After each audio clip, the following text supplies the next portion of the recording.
Welcome to this week's edition of the Seekonk Speedway Race Day Rewind, produced by Souza Media, where we recap all the weekend's racing as part of the 75th anniversary season of the Action Track of the East.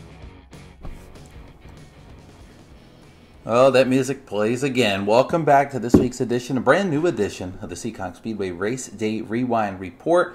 My name is Kyle Souza from Souza Media. You know me well by now. You've heard me all throughout the late summer into the fall, and you're going to continue to hear me as part of the Seekonk Speedway podcast series throughout the winter as we get ready for the 2021 season, which is going to be here before you know it, oddly enough. I know it seems like a long time away, but it is coming rather quickly.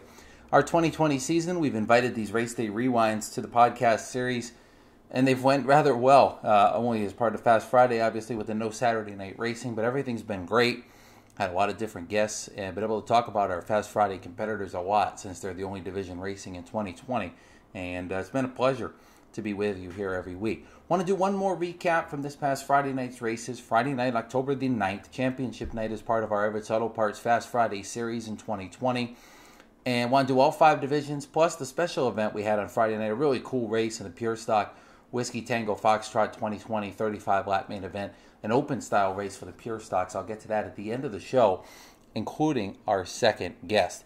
Want to start with the Sport 4 division, though, this past Friday night, crowning their 2020 champion. Now, it was Mike Lafort picking up the championship this season. He had already clinched it going into this one, so no real champion to be decided in this edition of the 25-lap main event, but a great wrap to the season with a first-time winner in the Sport 4 division. Tim Bulger, driver of that number 1, has been struggling for so many years behind the wheel. He sold his car at the end of last year, wasn't sure what he was going to do, trying to find something different, missed some races this year, gets a new car, gets it all together, brings it out to the track, and struggled right from day one a couple weeks ago, trying to get a handle on it, trying to get a feel for what that car needed to be successful while he's looking to pick up his first career win in the same phrase. And here he comes this past Friday, and man, that car was fast. On rails, basically, behind the wheel of that number 1, leading all the laps and picking up the win in the 25-lap main event. A great race out front.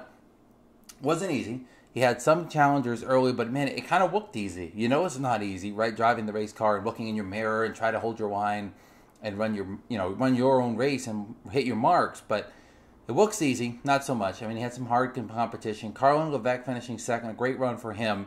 Tyler Almeida was third. Crystal Murray fourth, who had won a couple weeks ago, and Henry LaValle finishing the top 5, who really picked up some speed in the second half of the year. Story of this one, other than Bulger, was Dave Westgate and Mikey Lafort, both going up in smoke. And I would say this was with between 6 and 7 laps to go in the 25-lap main event. Westgate went up in smoke going down into turn 1. Lafort followed him in some smoke. I still don't know if Lafort blew up and Westgate blew up. I know Westgate was dropping some fluid on the racetrack. I don't know quite why Lafort started smoking, but both of them went pit side and did not return. In this one, there was a big delay, of course, with the speedy dry. Great job by the track crew to get that all cleaned up. But in the end, those two sidelined for the race itself. After the checkered flag, Bulger celebrating his win. We had the top 3 in the championship down there to accept their Everett's Auto Parts Diamond Jubilee Series trophy. And it was Lafort as number 1 as the champion. Almeida finished second in the points this year, and Dave Westgate was third. This division's come a long, long way from when they first started. Remember, years ago, they only had a couple cars in this division. Taylor Therian, an early winner in this class. When you think many years back, Chuck McDonald, Henry LaValle were strong. Now we're at a solid 18 to 20 per week in this COVID area. We've been upwards of 30, and I think we would have been closer to 25, 30 if not for the coronavirus. So great division, come a long way, and looking forward to seeing them back as part of the 2021 season on Fast Friday. Want to move on to the Seekonk Grand Prix Bandolero Outlaw Division. Want to thank Seekonk Grand Prix, Wayne Darling and his team over there for all their support in the Bandolero division. I believe this is now the 3rd year completed with Bandoleros, and they've been great. Great car counts and great support from Wayne and the team at Seekonk Grand Prix as the primary sponsor. So again, thanks to them and all the Bandolero drivers for competing this season. Reese Bogue gets the win this 15-lap season finale, and this is his final race in the Bandoleros as he gets ready to move on next year to the next Pit Stop Legend Cars, at least on a part-time basis at Seekonk. He's been running up at New Hampshire Motor Speedway in the Legend already this year on the road course, getting his feet wet, and now finishing up his Bandolero tenure with a victory in the 15-lap main event. Great job by him. The Tippin Rock Pet Lodge number 4 machine. They call him the Smile in One. Dominating fashion again, another win on the season. Able to get himself a third-place finish in the championship standings as well. Even though we missed the race, he's still able to finish third in the title. So a great one by Reese to pick up the win. P.J. Evans was second in the race. Good run for him. Isaiah Newcomb third. Nick Chaber fourth. And Stephen Bowden the top 5. The big story of this one, your championship battle, obviously coming in. Newcomb led Chaber by just 2 points. At the end of it, you notice Newcomb finished ahead of him. Newcomb wins it by 4 points in the championship chase. A great battle between these two youngsters all year to win this championship. Nick Chaber Jr. deserves a big shout out as well, picking up his first career win. A lot of consistency. Great run by that blue number 00, but a little bit better run by Isaiah Newcomb in the Newcomb Street Service machine this year, picking up his first Seekonk title in the Seekonk Grand Prix Bandolero Outlaws. The other big story of the race itself was Bowden, who's been strong the last couple of weeks, really coming close to winning, drives up to the front, slicing through traffic, takes over the lead, and I believe it was about 6 or 7 laps to go.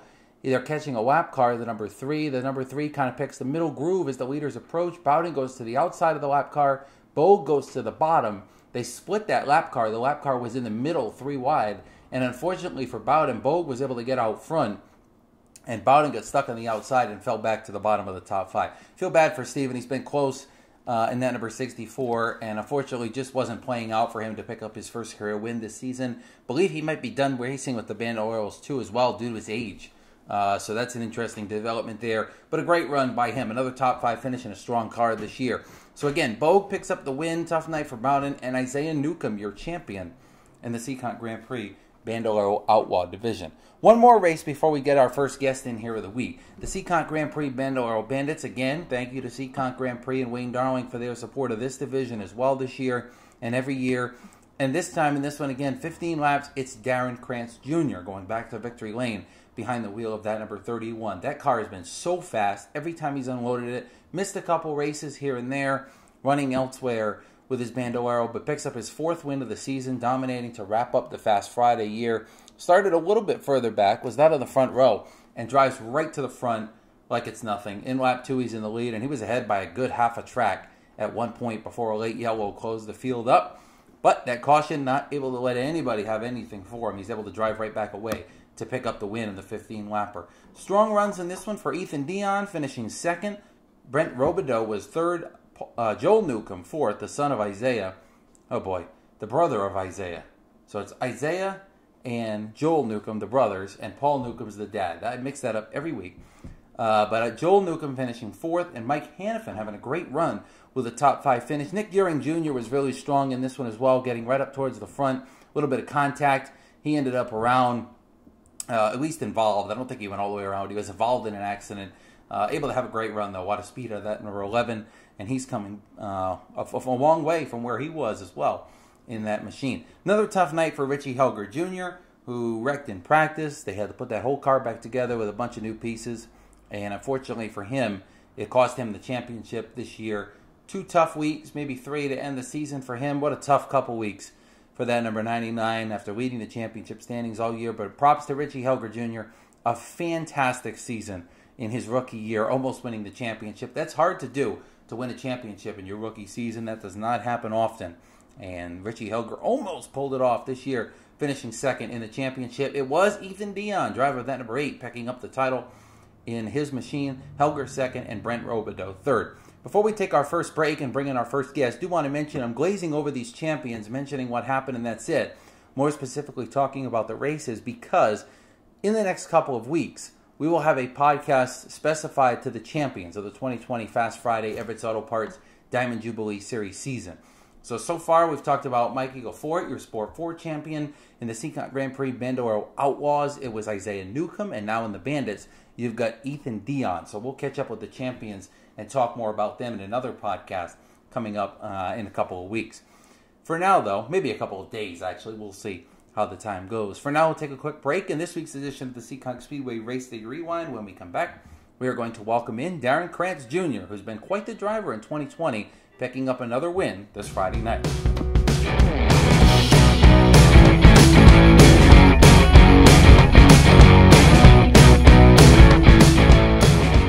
Welcome back to the Seekonk Speedway Race Day Rewind. We're wrapping up our 2020 season edition, the final edition of the Race Day Rewind for the 2020 season. Man, did that year go by quick, shortened due to the COVID-19 virus. And now we're moving towards 2021, but want to continue with our recaps from this past Friday night, October the 9th, the final race of the 2020 Fast Friday season. Want to welcome in our Seekonk Grand Prix Bandolero Bandit winner, and he is a multiple-time winner in 2020, driving the number 31, the green car you're familiar with when you've been watching on the videos, looking at the photos from Victory Lane so far this year. Missed a couple of races throughout the season for various reasons. Otherwise, really, he would have been a major threat for the championship due to his success. Darren Krantz Jr. is with us on this week's edition of the podcast. And Darren, you've run a lot of tracks. I'll ask you about that in a minute. I was just talking to your dad a little bit before I brought you on the air. But what has it been like running Seekonk? How difficult is this track with the bumps? And these cars, just in general, seem like to me they're completely out of control, basically, on the track. Well, and sometimes the track isn't like, when it's a little off, it's a little loose and all that. But other than that, it's pretty good. Now, I mean, racing at Seekonk, is it different than racing at the other tracks? Is it one of the tougher tracks you think you've run at so far in your career? I mean, you're only 9 years old, but you've been racing a lot. Yeah, like in Charlotte, because in Charlotte, you're doing all that. You're lifting, and sometimes you set them up and all that. And also, there's all the tracks I race. I race Charlotte Motor Speedway and the Charlotte Road Course and Charlotte 5th Mile, and then Texas Motor Speedway also, and Atlanta Motor Speedway and Concord Speedway, and Wake County Motor Speedway, Citrus County Speedway. There you go. I mean, so you're racing all these different tracks, right? And you, yeah. I mean, let's back up. So you started your career a couple of years ago. I mean, you're only 9 years old, so it hasn't been that long. But you've run it, all these different tracks. What is it about you, though, that you think is making it so you're able to win at all these different tracks? Because it seems hard to me to be able to drive these cars, just drive them in general, but how the heck are you able to win so often? And also, on this, I'll probably do Jonathan and DDM for great cars every week. Yeah, I mean, Jonathan Deshays, so those listening, Devin Deshays, a former Seekonk Grand Prix Bandolero champion, I believe 2 years ago. Maybe it was last year, though, that he picked up the championship. I have a little bit of a brain fart on that one. But Jonathan Deshays has been working with Darren Krantz Jr., Darren Krantz Sr.'s dad, to get these cars prepared. And basically, Darren, when you show up to the track on a Friday, all you got to do is drive, right? Jonathan's kind of prepared it all for you, and it's really fast right out of the truck? Yep, and I just talk to him and say he helps me when I'm doing wrong, and then I just go. Yeah, and obviously, it looks like it's going pretty well. So you've won all these races. How much have you enjoyed running at Seekonk? I mean, you guys are in New York, right? So how long does it take you to get to the track every Friday? So sometimes we have to take the not sometimes. We always have to drive to Orion Point, get on the ferry, and then we get there, and then we drive in maybe 40 minutes or all that, and then we're there. Wow, so it's probably a total of what, maybe 3 hours total? 4 hours? Maybe probably 2 hours in total, I think. 2 hours. So that's not too bad. But that's going to be fun, right? So you leave on a Friday, you come to Seekonk, you win a lot. I mean, you won basically half the races you ran this year or more. And then you go home, and then you go to another track, right? So this is kind of, I mean, I know you're 9 years old, but is this kind of, I mean, it seems like a lot of fun that you're having.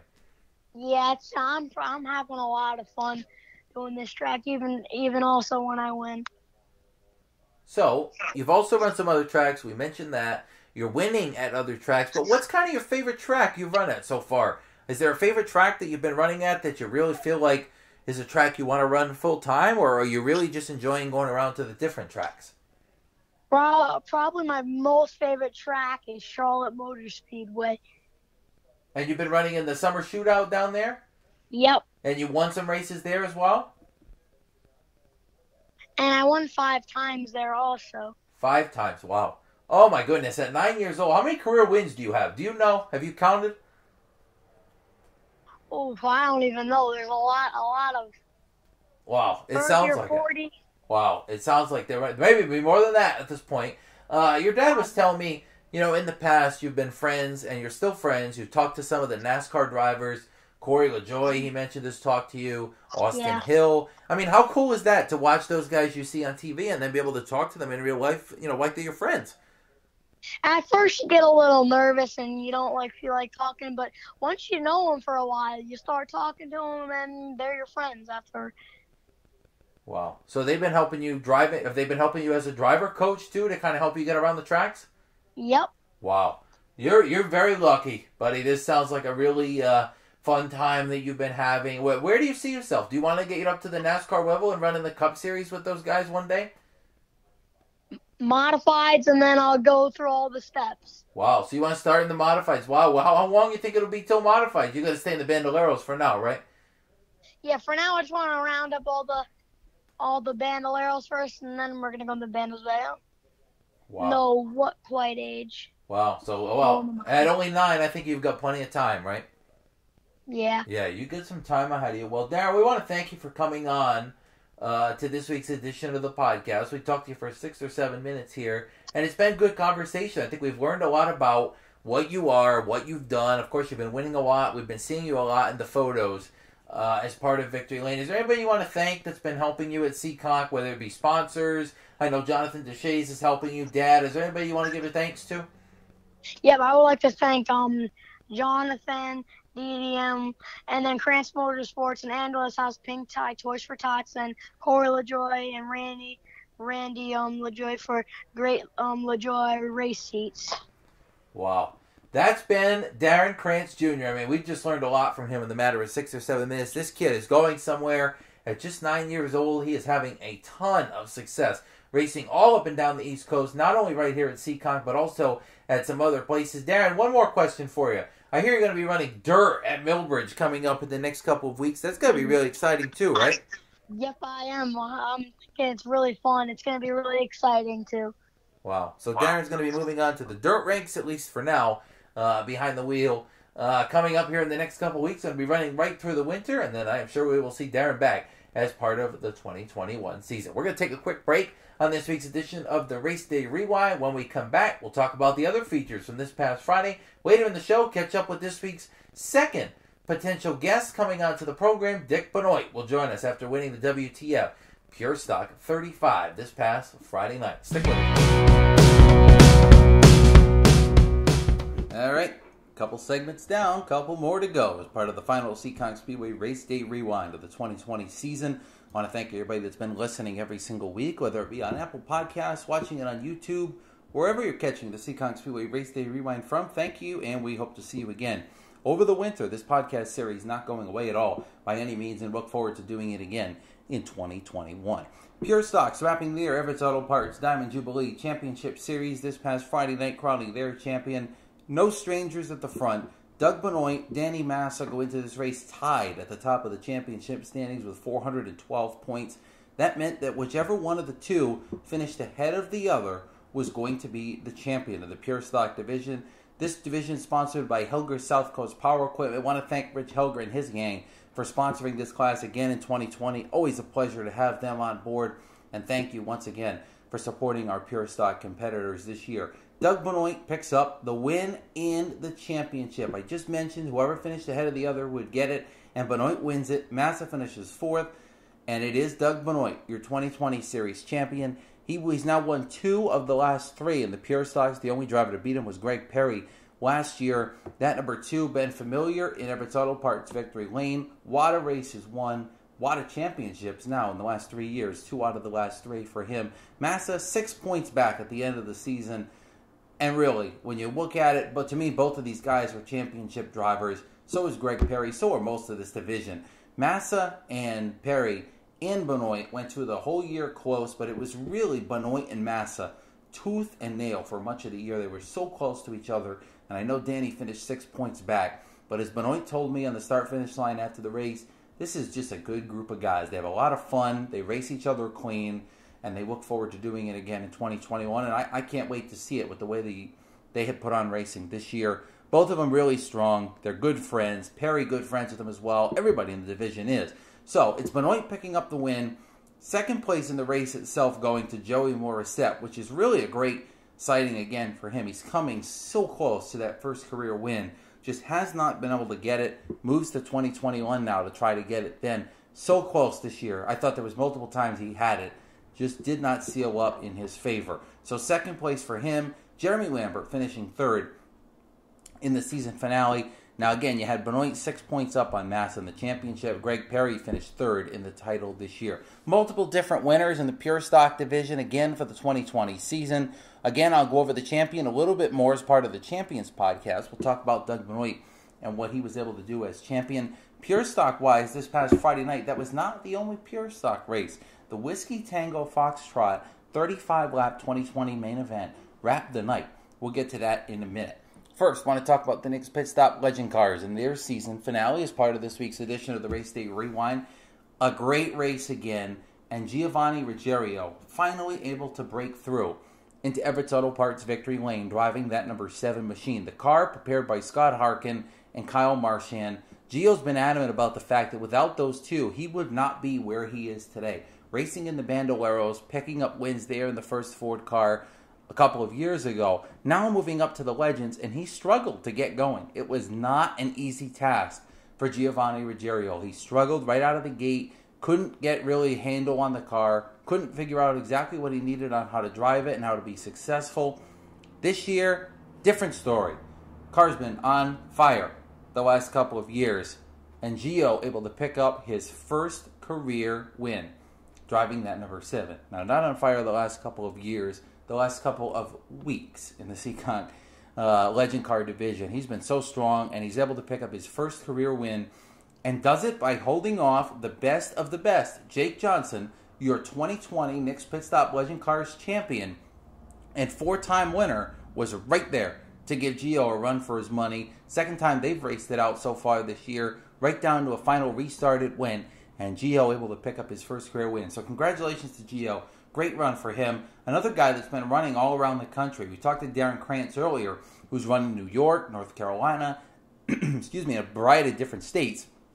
Gio as well ran down at Charlotte as part of the INEX Summer Shootout Series, the Bojangles Summer Shootout at Charlotte Motor Speedway. He's been practicing, and I don't know if he's raced, but I know he practiced at least at the Southern National Motorsports Park as well. Been to some different tracks, won at some other tracks already this year, at least one other one, and picked up his first Seekonk win in the Legend Car. Johnson finished second in the race, also clinching the championship. Josh Parsons, great run for third in this one in the race for him.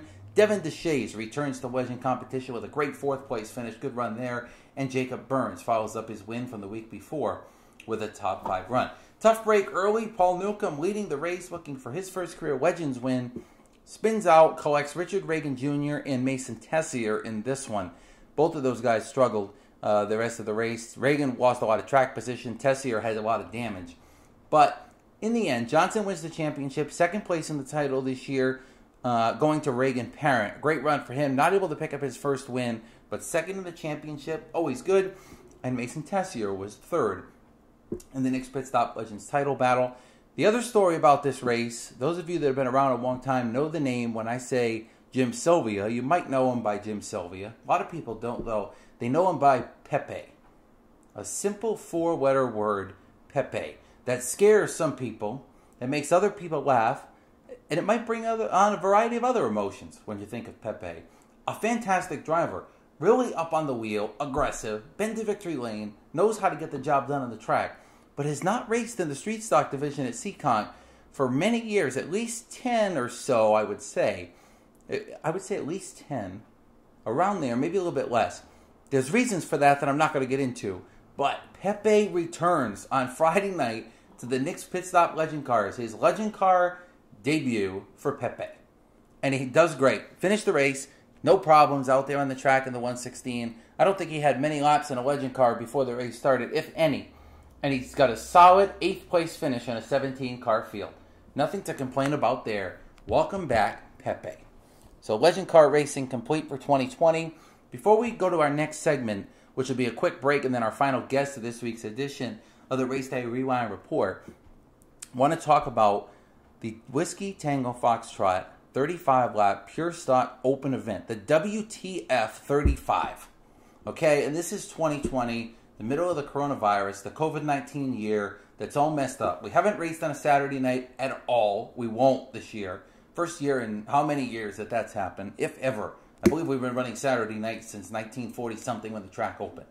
So 75 years later, we're dealing with a coronavirus where Massachusetts has put restrictions in place that are so strict that we cannot even open to race fans. So what better way to end the year without the race fans, which is completely lousy. I mean, no other way to say it. You guys have been great all year watching the races back on YouTube, listening to the podcast, reading the recaps. I know it sucks to not be in the grandstands. We miss you, the fans. But this Whiskey Tango Foxtrot, the WTF 35 for the Pure Stocks, was Pure Stock drivers got out of their cars at the end of their normal race and gave their car to somebody else. None of the Pure Stock drivers competed in this 35-lap special event. This was meant for Saturday drivers to run in, outsiders to come in and run in that had run at Seekonk before. No Pure Stock drivers. They had to find somebody to give their car up to. The only rules, that's it. The car had to be legal, which it was because they just ran the 25-lap regular race. Then they gave their car to somebody else. Cool deal. I mean, this was really, really, really cool. So, you had drivers from the Pro Stocks, the Sport Trucks, the Legend Cars, the Late Models, the Sport 4s. Every division, basically, minus the Bandoleros, had at least one car in this race, as far as I'm concerned. Jake Johnson was out there. Kevin Casper, supposed to start the race, wasn't able to make it out for the feature due to something going on with the number 74. We had names like Jerry Dick Benoit Jr., 7-time late model champion. Mike Brightman. Richie Murray was out there. This was just a real cool show. And in the end, 35 laps later, it was Dick Benoit taking down the win in the number 95 that his daughter Alice drives in the normal Pure Stock main event. Dick's going to join us right here on the podcast coming up in the next segment. We're going to talk to him about what winning this race meant and what not running on Saturday nights has been like this year. Dick is a competitor in our Pro Stocks, has been a competitor in the Pro Stocks for many years, raced in the Sportsman some as well, and drives his daughter's Pure Stock to victory lane in the Whiskey Tango Foxtrot 35-lap wrap-up to the 2020 season at the Action Track of the East. Let's give you a rundown of the final finish of the WTF 35. Benoit winning it. Johnny Robideau, a former Pure Stock champion, getting back behind the wheel, finishing second. Strong run for him. Joey Parker was third, a former Legend Cars competitor and late model driver, driving Justin Rio's number 14. Richie Murray, I mentioned him, the defending Sport Truck champion, as part of NASCAR Saturday, finished in the fourth spot. And it was Crystal Seredinsky, wrapping the top five, driving her boyfriend Scott Sestodio's car. Crystal, a former winner in our Sportsman division on NASCAR Saturday. Other drivers, I'll run you through the rest. Colby Lambert was sixth, the brother of Jeremy Lambert in his car. Dave Gagaro drove Gil Bradstreet's number 11 to a 7th place finish. Dylan Estrella in the Joey Morissette entry was 8th. Mike Brightman, driving his daughter Emily's car, was 9th, running up front early, got shuffled back. Jake Johnson, I mentioned him, he was 10th, driving Justin Menard's car. Dick Benoit was 11th, one lap down, driving for Danny Massa. Kenny Bamford, the tech man, returning to competition, finishing 12th. And Dave Westgate, the Sport 4 former champion, driving Arthur Miak's number 53 to a solid finish as well. In this one, I know he struggled, finishing, he finished last, but he did pull off at halfway. So, with that, the WTF Pure Stock 35 is done. More than $700 on the line to the winner. Everybody in the field got at least something cash-wise for finishing.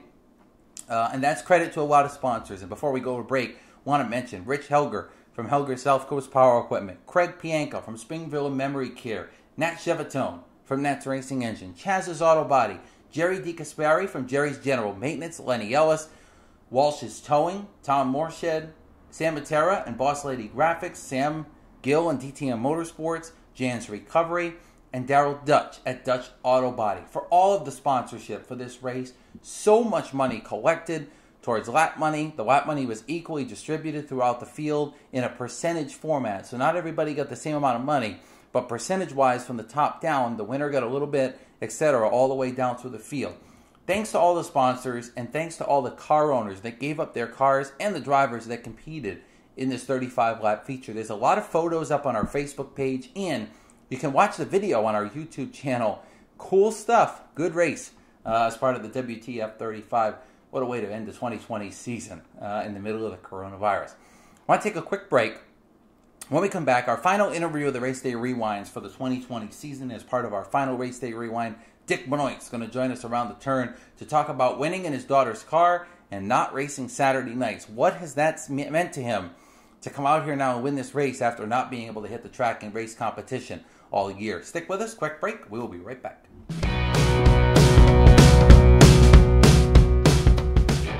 All right, welcome back to the Seekonk Speedway Race Day Rewind. Our final guest of the Race Day Rewind podcast for the 2020 season. These podcasts specifically reviewing the races from this past weekend. Of course, only been Fast Friday races in 2020. But this is the final guest for the 2020 season. I want to thank all of our guests, including Darren Krantz Jr., who we talked to a couple of segments ago. And now we're going to welcome in Dick Benoit, who picked up the big win in the WTF. Yep, the WTF 2020. You know what that means, 2020. The Whiskey Tango Foxtrot 2020 35-lap Pure Stock Open. I just mentioned all the rules for it. Basically, there were no rules. You just couldn't be a Pure Stock driver. So they had to pick their driver. Now, Alice Benoit runs in the Pure Stocks. She picked her dad to compete in the 35-lap main event. Pro Stock driver himself, sportsman driver. And Dick, somehow you went out there and win the race. I mean, what did you think when you heard this idea? How cool was this? Not only, I mean, you've been behind the wheel a little bit this year, testing at a track rental, at practice, but this is something completely different and something I bet you didn't even see coming. No, I didn't see it coming, and you know, when Ed was talking about it, I thought, wow, that's a real cool idea. You know, you get a lot of guys that have a lot of experience and kind of bring them back to their roots almost, and put them in these cars that they don't handle well. You know, they're all over the place. You're in there sawing back and forth on the wheel trying to keep these things straight, and you know, you're pushing the limits of these pure stock cars basically to try to get them to go around that track. And you know, it was kind of, you know, going back to your roots, I guess you would say, is it was kind of cool. You know, be out there slipping and sliding around and stuff like that. It was a really cool idea. You know what I mean? And to get all these people involved, you know, be out there racing with Jerry D again and stuff like that, and you know, guys that you know you look up to and stuff like that. It was a lot of fun.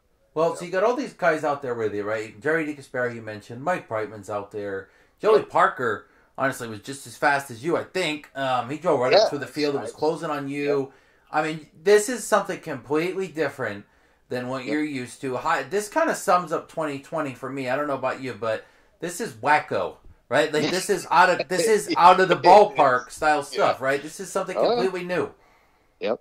So it was awesome. So you give up. Well, I don't want you didn't give up. Your daughter Alice gave up her car to have you get in. I mean, tell me about that conversation, right? This stuff comes up on Facebook. We put out a feeler to see if people are interested. Walk me through that moment where you said to her, "Hey, you think I could borrow that car for that one race?" Yeah. So I seen the thing on Facebook and I showed her it, and she looked at it and she kind of laughed, and I said, "Do you think I can fit in that seat? I mean, I move it around the shop sometimes." And she laughed and she goes, "If you want to do it," she says, "I think it's a cool idea. We should do it." So that's kind of how it all came about, you know. And it's funny because, you know, when I get in that car, you know, my knees are up against the steering wheel. It's, you know, it's tough to get in and out of it because she's a lot shorter than I am. And but it was funny, and she was, you know, she thought it was a great idea. You know, she was cool about it. So it was just, it's a weird predicament, I guess you would say, to have to ask her, but it was cool, and she was behind it, and she thought it would be good. So well, she ends up on the track in Victory Lane, which obviously is cool for her, right? I'm assuming that you let her keep the purse money. Is that right? I did, yeah. She, you know, technically she is the car owner. It's her car, so yeah, she kept the money. Wow. She's gonna go put it in the bank tomorrow. So and, she made some good money in this one too. This is no joke. Oh yeah, no, she did. She definitely did. You know, that's almost what a pro stock would pay. You know what I mean? You're getting up there. Yeah. So I mean, that's courtesy to our sponsors. Of course, I mentioned earlier, Rich Helger, Craig Bianca put up some money. Dick made an outside pass for the lead, which, you know, saved you a little bit of trouble on getting to the front of the field. The make a move on the outside is obviously a little bit different than we're accustomed to seeing for the lead, but he passed on the outside, gets an extra $200 for leading as well. Well, Alice got an extra $200 for Dick making the pass on the outside. I mean, what's it been like to work with her? You've seen her out there on the track. She struggled at times, but it seems to me, I mean, correct me if I'm wrong, but it seems like the last 3 or 4 weeks of the season, she picked up a gear. Like, I don't know if it was you found something a little bit different in the car with a setup, or she just got a little bit more comfortable, but it seemed like to me she picked up the pace a little bit more at the end of the year. Yeah, no, we found she had a brake issue, and we fixed the rear brakes in the car because she blew a wheel cylinder up. And after we, put everything back together and everything, the car just never seemed right afterwards. And she kept telling me the car was loose. It was loose. It was loose. Like she gets in the corner and it's loose. So we'd keep on adjusting on the car, trying to put more cross in the car in different ways. You can. There ain't a lot of adjustability on them pure stocks. So we changed some springs and stuff like that. And, to me, watching the car looked tight, and it wasn't until then that we figured out that when we fixed the rear brakes, the car just had too much rear brake in the car. So when she touched the brakes going into a corner, it didn't want to lock the back tires up in front of the thing sideways. So, we found that, and then, we had to replace a ball joint, and we wound up redoing the front end as far as, checking all the geometry and bump steer and stuff like that. We found a couple things that were off. So, I mean, we've been doing things, every week we do something to the car, try to make it better, right, wrong, or indifferent, but we just always make sure that we're, trying to stay on top of it, so to speak. And if we see something, we'll try to fix that. And, even if if you pick up, a half a tenth of a second on 2 or 3 things, it all adds up, you know what I mean? So she's been getting progressively a lot faster. We went up to Lee the week before to run that race up there. And, for whatever reason, she just really seemed to take to that track and built her confidence a little bit up there, I think. So she raced go-karts for years, and she was really good. And but you can see the front tires, and there's a kid that she's 15 years old. She doesn't even have a driver's license.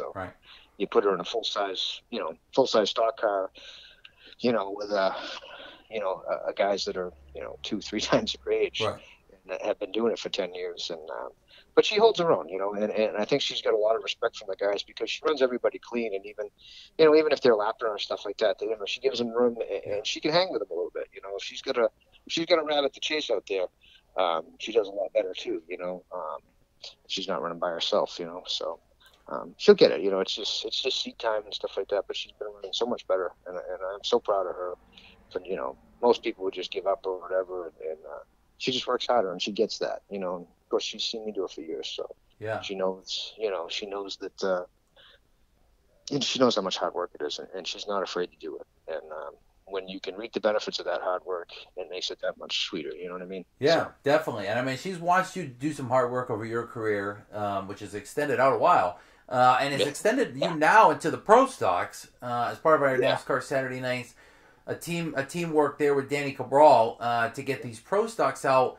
What has this been like? Our final question for you, and we want to thank you for the interview, obviously, but our final question for you, what the heck has this been like for you? It sucked for the track, sucked for our fans to not have Saturday night racing. But you guys put so much effort into these pro stocks, and they've kind of sat there and done nothing all year. The epitome of frustration, I guess you would say. Yeah. It's we spent so much time, so much money.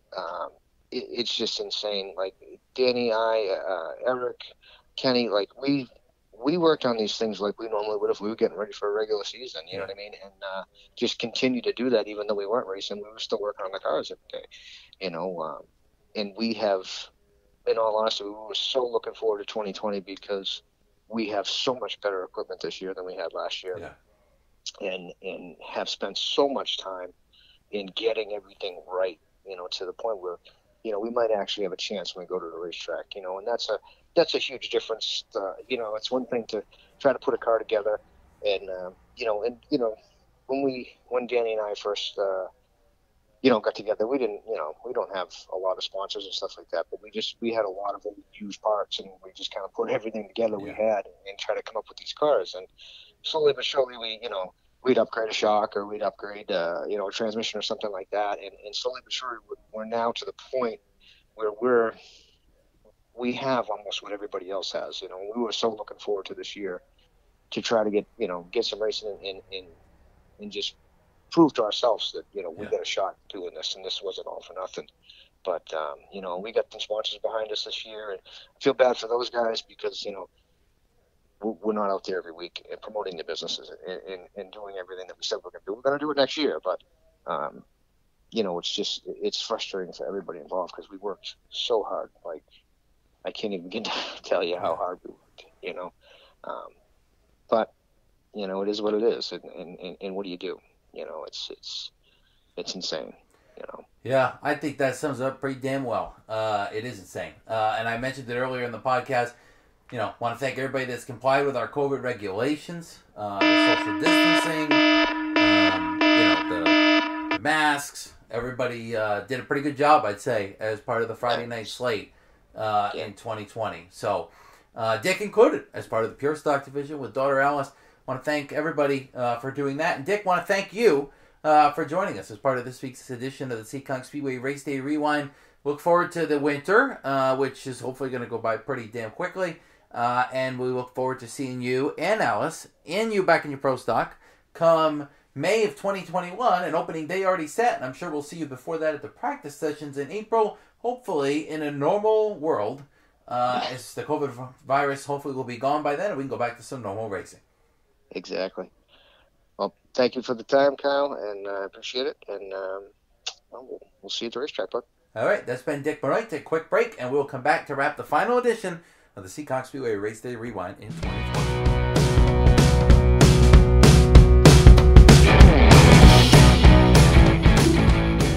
Welcome back to the final edition of the Seekonk Speedway Race Day Rewind Report for the 2020 season. Great season it was at the Seekonk Speedway. Unfortunately, not what we wanted, obviously, for a 2020 year with the coronavirus, but made the best of it in 2020. Before I get to the final segment, I want to congratulate Ryan Van Ness, our Pro Stock winner, former weight model champion, multiple-time Pro Stock winner, for winning the Exit Realty Truck Series race at the Thompson Speedway Motorsports Park, teaming with Steve Potter, Tim Potter, and the whole number 31 truck team. Congratulations, Ryan. His second truck win as part of that team in the last couple of weeks. Want to thank everybody that's listened to the Race Day Rewind Report as part of this short year. We started the year with the best schedule, in my opinion, in the 75 years of Seekonk. The NASCAR Wheel and Modified Tour, the Tri-Track Series twice, the Pro All-Star Series, the American Canadian Tour, the ISMA Super Modifieds, the NEMA Midgets, all these touring divisions coming in, on top of the Phil's Propane Triple Crown, the Pro Stocks Late Model Sportsman Trucks on Saturday night as part of NASCAR's slate, the Bandoleros, both the Seekonk Grand Prix divisions, the Helger's Pure Stocks, the Sport 4s, and the Nick's Pit Stop Legends, all ready to compete. We were all amped up, and then COVID-19 hits. The world shuts down, and we, in all intensive, honest purposes, got screwed out of racing this year. But our Fast Friday teams did get to get on the track. No fans in attendance. We missed the fans deeply. Thank you, though, to the race fans for listening to our podcast, checking our website, following us on Facebook, checking our photo site, all of our social media, for keeping up to tabs on our YouTube, everything the fans have done in 2020. We cannot thank the fans enough. On top of that, I really got to give a big shout out to our sponsors for the 2020 season. These guys really put it all on the line for us, and they deserve a mention. Helger South Coast Power Equipment, giving out money to each of the champions and sponsoring the track and some of the races and the Pure Stocks. Thanks to Rich Helger. A huge thank you to Rich Helger and his team over at Helger South Coast Power Equipment there in Westport. Check them out for any of your power equipment needs. Roy at Everett's Auto Parts continues to step up for race fans at Seekonk Speedway. Drivers, teams, fans, everybody owes a big thank you to Roy at Everett's Auto Parts, especially this year for the Diamond Dash Series, a 3-race series for each division, and all the extra bonus money he put up, excuse me, and even in the middle of a COVID year where people are stuffed on financials. Rich Helger, Roy Andrade, Everett's Auto Parts, Helger South Coast Power Equipment, a huge thank you to those two and the rest of these sponsors that have come up big. I mentioned Seekonk Grand Prix, sponsoring our Bandolero divisions and more this year. Came on board for more stuff. Thank you, Wayne Darling and Seekonk Grand Prix. Nick Wiscola, his team at Nick's Pit Stop with Keith Wiscola, their sponsorship of the Legends division, and the big $1,000 to win Nick Wiscola Racing Summer Shootout was a big hit. Thanks, Nick and your team, and Keith as part of the Legends sponsorship. Excuse me, in the 2020 season. Chaz's Auto Body, Lambert Brothers Racing, Viper Graphics, the Levesque team, and Car 44, Nat Chevatone, as always, for his support as part of Nat's Racing Engines, building and sponsoring the track, building some of the best motors you'll ever find. Jerry's General Maintenance, Walsh Towing, Team Warshed Landscaping, Boss Lady Graphics, TTM Motorsports, Dutch Auto Body, and Craig Pianka and the Spring Villa Memory Care Group. Want to thank Craig a lot. Put up a lot of money this year towards our Pure Stock division for some special events, on top of other stuff he did for us. Not able to race his own sportsman this year, but he deserves a great big thank you for all of his support of our Fast Friday season, as do all of those sponsors I just mentioned, and there's probably other ones out there as well that have helped out as part of the 2020 season in the middle of the coronavirus. Everything's been the best we could make of it. I want to thank the teams for supporting us this year that came as part of Fast Friday, for fighting through the Rhode Island travel ban, getting tested if they had to, coming from there. Thank you to them for wearing the masks, for social distancing, for doing everything, all the protocols that were in place, pre-registering, bringing only a certain number of people. I mean, this was a big deal for these teams to compete at this level and have to do all these things. It was tough for the track, but I know it was tough for the drivers, race teams, owners, everybody as well. It means a lot to us for everybody to be that supportive during the 2020 COVID year. We're not going away. Hopefully 2021 we get some fans in the racetrack and get back to somewhat of a normal life. You got to think it's coming as we prepare for the 2021 season. I mentioned earlier, we'll have a champion podcast coming out in the next couple of weeks. Podcasts are not going anywhere. We will be back over the course of the winter to talk to you on a semi-weekly basis, at least, to talk about different things going on with the track, our 2021 schedule, which is already in the works, and more. On behalf of Ed St. Germain, I want to thank him for everything he's done to get the track open this year, working with the town and the state. I know he's really busted his butt to get the facility open and produce these podcasts behind the scene. Get them up, get them edited, and get them where they've gone. Thanks to Dave Alburn for all his support of the 2020 season, getting the facility ready, everybody in the office, everybody on the staff. Think of the staff: Tim Bolduck, Lenny Ellis, the race directors as part of Fast Friday, Kevin Boucher in the booth, everybody as part of the pit staff, Mark Labby and Preferred Towing, Seekonk Fire, Seekonk Police, the ambulance. Everybody really came together to get the best out of the 2020 season. I can't thank everybody enough for that. For now, that's it on the Seekonk Speedway Racing Rewind Report. I've been Kyle Souza with Souza Media. We will catch you soon on the next edition of the Seekonk Speedway podcast series. For now, stay safe, talk to you soon, and look forward to seeing everybody as part of the 76th or 75th, really, since we didn't get to run the full 75th season in 2021. Goodbye, everybody.